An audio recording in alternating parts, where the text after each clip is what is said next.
مصطفى مصطفى منبع للصفا سيد الانبياء. جو درود السلام ہے نا، لیکن نا انداز کیا ہے، ان اللہ و ملائکتہ یصلون علی النبی. اللہ بھی، اللہ کے فرشتے نبی کریم پر درود بھیجتے ہیں.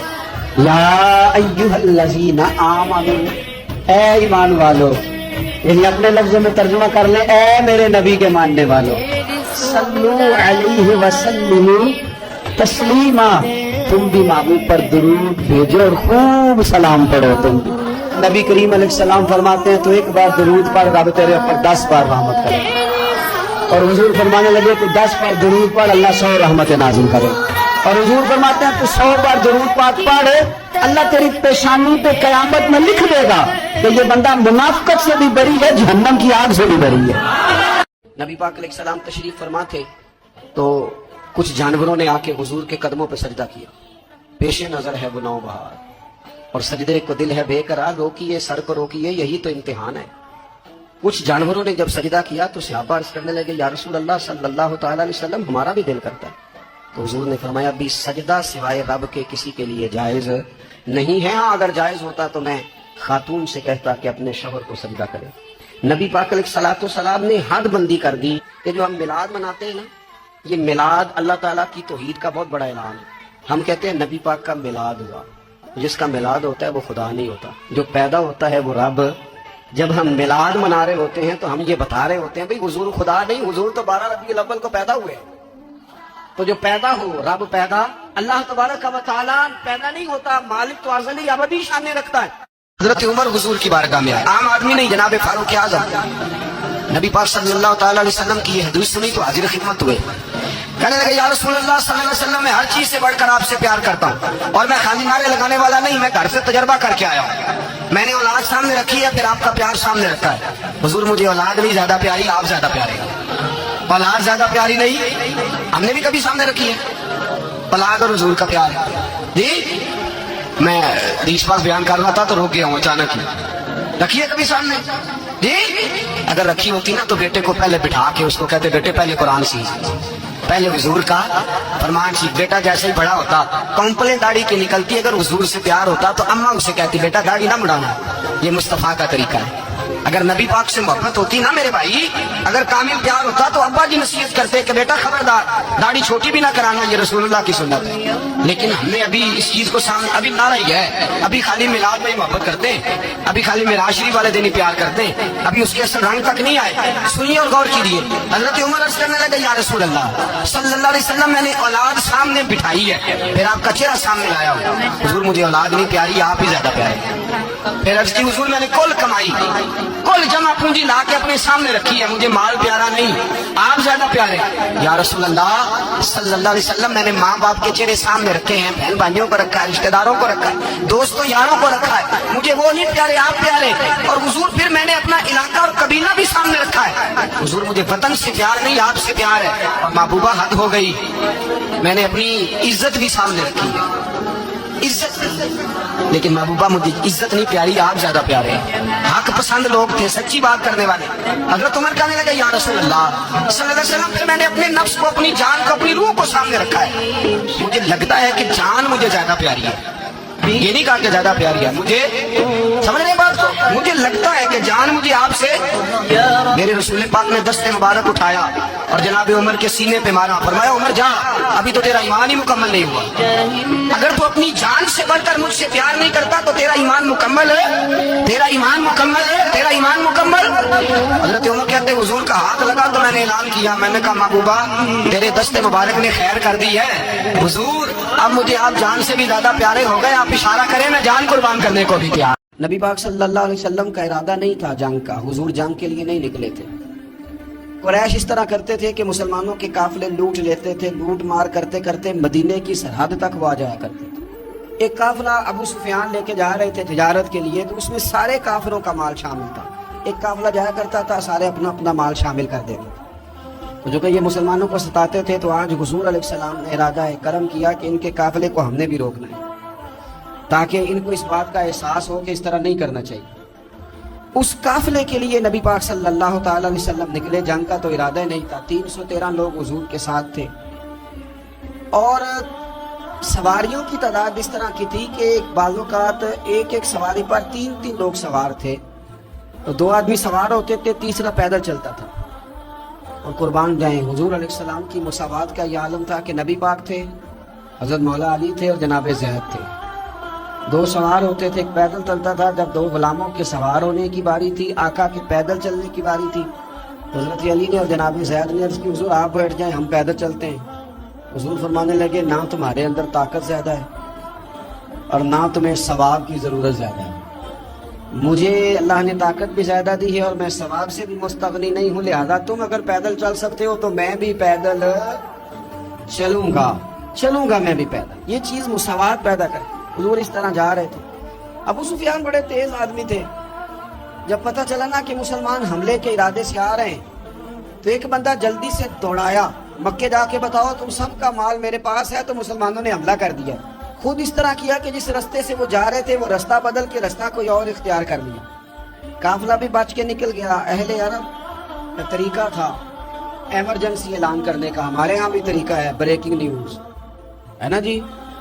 چور آ گیا پھر وہ کئی دفعہ صحیح بھی آتا ہے تو لوگ یقین نہیں کرتے. ہر شے کی تو بریکنگ نیوز ہے, اور کھولے تو بیچ میں سے کچھ بھی نہیں نکلتا. میری نیوز بھی نہیں نکلتی, بریکنگ کیا نکلنی ہوتی.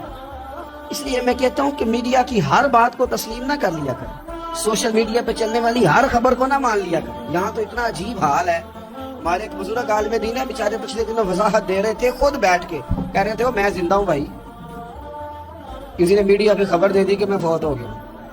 وہ کہہ رہے تھے مہربانی کرو مجھے سونے دو, سارا دن ٹیلی فون آتے ہیں اور لوگ مجھے فون کر کے میری تعزیت کا پوچھنے لگ جاتے ہیں. تو اس طرح نہ کریں. کیا صرف تھوڑا سا میڈیا چلانے کے لیے جھوٹ بولا جائے؟ بہرحال انہوں نے جو بندہ بھیجا تو بریکنگ نیوز کا وہاں بھی ایک طریقہ تھا. اونٹ کے کان ناک کاٹ دیتے تھے, اپنے کپڑے پھاڑ لیتے تھے. اب اونٹ بڑے زور سے چلاتا تھا, جب اس کا ناک کٹ جاتا تھا اونٹ چلاتا تو لوگ گھروں سے نکل آتے. اب وہ جو بندہ ابو سفیان نے بھیجا تھا اس نے جا کے اپنے اونٹ کے ناک کان کاٹ دیے. لوگ دوڑے باہر نکلے, پوچھا کیا ہوا تو اس نے کہا نکلو تمہارا تو مال سارا لوٹنے لگے مسلمان. ابو سفیان بچ کے نکل گئے تھے. انہوں نے پیغام بھی دیا کہ میں بچ کے آ گیا ہوں, اب آنے کی ضرورت نہیں. لیکن انسان کو جو چیز سب سے زیادہ پستی میں لے جاتی ہے وہ اس کا تکبر ہوتا ہے. تو مینوں جانتا ہی نہیں, تجھے میرا پتہ ہی نہیں. یہ لے ڈوبتی ہے چیز کو. انہیں بھی لے ڈوبی. انہوں نے کہا جی اب نہیں واپس جانا, اب چلو. 1000 کا لشکر, گانے بجانے والی عورتیں ساتھ, شراب کے مٹکے ساتھ, 10 اونٹ روز ذبح ہو رہے ہیں, سردار دعوتیں پکا رہے ہیں, گوشت بھنا جا رہا ہے. بدر میں پہنچ گئے, مسلمان بھی 313 پہنچ گئے. یہ ساری رات شرابیں پیتے, وہ ساری رات سجدے کرتے. یہ ناچ گانے سرور کی محفلیں سجتی اور وہ رسول پاک کی تقریر سنتے, حضور کے خطبات سے فیض یاب ہوتے. عمیر بن وہب کو بھیجا ابو جہل نے کہا پتہ کر کے بندے کتنے. اس نے جا کے کہا کہ 312 313 310 اتنے. کہنے لگا جنگ کیا کرنی ہے, ان کو سویرے اونٹوں کی پشتوں پہ باندھ کے لے جائیں گے, مکے جا کے دیکھیں گے کیا کرنا ہے. یہ تکبر ہے نا. تو عمیر بن وہب کہنے لگا ہیں 312 ہیں 313, میرے اندازے میں 310, لیکن ایک کا بھی واپس جانے کا ارادہ کوئی نہیں. میں نے جس کو بھی دیکھا ہے شہادت کی دعا مانگتے دیکھا ہے. ارادہ بڑا پکا لے کے آئے. شہادت ہے مطلوب و مقصود ہے مومن, نہ مال غنیمت نہ کشور کشائی. نبی پاک صلی اللہ علیہ وسلم نے جب دیکھا نا کہ وہ تو جنگ کے لیے آن پہنچے ہیں اور ارادہ تو قافلے کا تھا, تو حضور نے صحابہ سے مشورہ کیا. نبی پاک علیہ الصلوۃ والسلام نے ہمیں بتایا ہے کہ چیزیں مسلط نہ کرو. ہم نہ اپنا مسلط کرتے ہیں. یعنی تراویح پڑھنے والا بندہ دوسروں کو بڑا گھورتا ہے کہ تو کیوں نہیں پڑھتا, تو پڑھ رہا ہے نا تو اللہ سے دعا کر, یہ بھی پڑھے. لیکن اپنا مسلط نہ کر, دعوت دے, تبلیغ کر. نفل پڑھنے والا سب کو گناہگار ہی سمجھنے لگ جاتا ہے. عصر کی پہلی 4 سنتے تو کیوں نہیں پڑھتا, تو کیوں. بھائی آپ مسلط کریں گے, آپ رائے دیں اور رائے دے کے سائڈ پہ ہو. مسلط کرنے کی تو اجازت نہیں. حضور کا تو حکم چل سکتا ہے نا, چلتا ہے نا. لیکن حضور نے بھی صحابہ سے پوچھا بھائی وہ تو لڑنے آ گئے ہیں, اب کیا کرنا ہے. تو حضرت صدیق اکبر کہنے لگے حضور کرنا وہ ہے جو آپ نے فرمانا ہے. حضرت عمر کہنے لگے حضور تلواروں کو تو زنگ لگ گیا ہے. اور جناب علی شیر خدا مرتضی مشکل کشا غل عطا مولا کائنات فرمانے لگے حضور علی اور تلوار یہ تو رشتہ ہی بڑا پرانا ہے، تیاری کریں۔ حضور کا خیال تھا کہ انصار بھی تو بولے نا، یہ تو سب مہاجرین نبی پاک صلی اللہ علیہ وسلم کا ارادہ نہیں تھا جنگ کا، حضور جنگ کے لیے نہیں نکلے تھے۔ قریش اس طرح کرتے تھے کہ مسلمانوں کے قافلے لوٹ لیتے تھے، لوٹ مار کرتے کرتے مدینے کی سرحد تک وہ آ جایا کرتے تھے۔ ایک قافلہ ابو سفیان لے کے جا رہے تھے تجارت کے لیے، تو اس میں سارے قافلوں کا مال شامل تھا۔ ایک قافلہ جایا کرتا تھا، سارے اپنا اپنا مال شامل کر دیتے تھے۔ تو جو کہ یہ مسلمانوں کو ستاتے تھے، تو آج حضور علیہ السلام نے ارادہ کرم کیا کہ ان کے قافلے کو ہم نے بھی روکنا ہے، تاکہ ان کو اس بات کا احساس ہو کہ اس طرح نہیں کرنا چاہیے۔ اس قافلے کے لیے نبی پاک صلی اللہ تعالی علیہ وسلم نکلے، جنگ کا تو ارادہ نہیں تھا۔ 313 لوگ حضور کے ساتھ تھے، اور سواریوں کی تعداد اس طرح کی تھی کہ ایک بعض اوقات ایک سواری پر 3 لوگ سوار تھے، تو 2 آدمی سوار ہوتے تھے، تیسرا پیدل چلتا تھا۔ اور قربان جائیں، حضور علیہ السلام کی مساوات کا یہ عالم تھا کہ نبی پاک تھے، حضرت مولا علی تھے اور جناب زید تھے۔ 2 سوار ہوتے تھے، ایک پیدل چلتا تھا۔ جب 2 غلاموں کے سوار ہونے کی باری تھی، آقا کے پیدل چلنے کی باری تھی، حضرت علی نے اور جناب زید نے عرض کی حضور آپ بیٹھ جائیں، ہم پیدل چلتے ہیں۔ حضور فرمانے لگے نہ تمہارے اندر طاقت زیادہ ہے اور نہ تمہیں ثواب کی ضرورت زیادہ ہے، مجھے اللہ نے طاقت بھی زیادہ دی ہے اور میں ثواب سے بھی مستغنی نہیں ہوں، لہذا تم اگر پیدل چل سکتے ہو تو میں بھی پیدل چلوں گا میں بھی پیدل۔ یہ چیز مساوات پیدا کر، حضور اس طرح جا رہے تھے۔ ابو سفیان بڑے تیز آدمی تھے، جب پتہ چلا نا کہ مسلمان حملے کے ارادے سے آ رہے ہیں، تو ایک بندہ جلدی سے دوڑایا، مکے جا کے بتاؤ تم سب کا مال میرے پاس ہے، تو مسلمانوں نے حملہ کر دیا۔ خود اس طرح کیا کہ جس رستے سے وہ جا رہے تھے وہ رستہ بدل کے رستہ کوئی اور اختیار کر لیا، قافلہ بھی بچ کے نکل گیا۔ اہل عرب کا طریقہ تھا ایمرجنسی اعلان کرنے کا، ہمارے ہاں بھی طریقہ ہے بریکنگ نیوز، ہے نا جی، چور آ گیا، پھر وہ کئی دفعہ صحیح بھی آتا ہے تو لوگ یقین نہیں کرتے۔ ہر شے کی تو بریکنگ نیوز ہے، اور کھولے تو بیچ میں سے کچھ بھی نہیں نکلتا، میری نیوز بھی نہیں نکلتی، بریکنگ کیا نکلنی ہوتی۔ اس لیے میں کہتا ہوں کہ میڈیا کی ہر بات کو تسلیم نہ کر لیا کریں، سوشل میڈیا پہ چلنے والی ہر خبر کو نہ مان لیا کریں۔ یہاں تو اتنا عجیب حال ہے، ہمارے ایک بزرگ عالم دین ہے، بیچارے پچھلے دنوں وضاحت دے رہے تھے، خود بیٹھ کے کہہ رہے تھے وہ میں زندہ ہوں بھائی، کسی نے میڈیا پہ خبر دے دی کہ میں فوت ہو گیا، وہ کہہ رہے تھے مہربانی کرو مجھے سونے دو، سارا دن ٹیلی فون آتے ہیں اور لوگ مجھے فون کر کے میری تعزیت کا پوچھنے لگ جاتے ہیں۔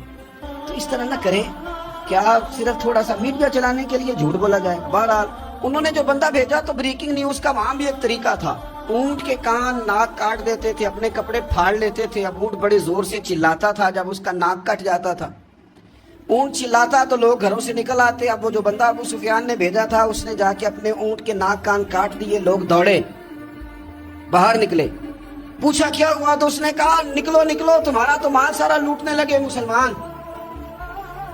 ابو سفیان بچ کے نکل رہے تھے، انہوں نے پیغام بھی دیا کہ میں بچ کے آ گیا ہوں، اب آنے کی ضرورت نہیں۔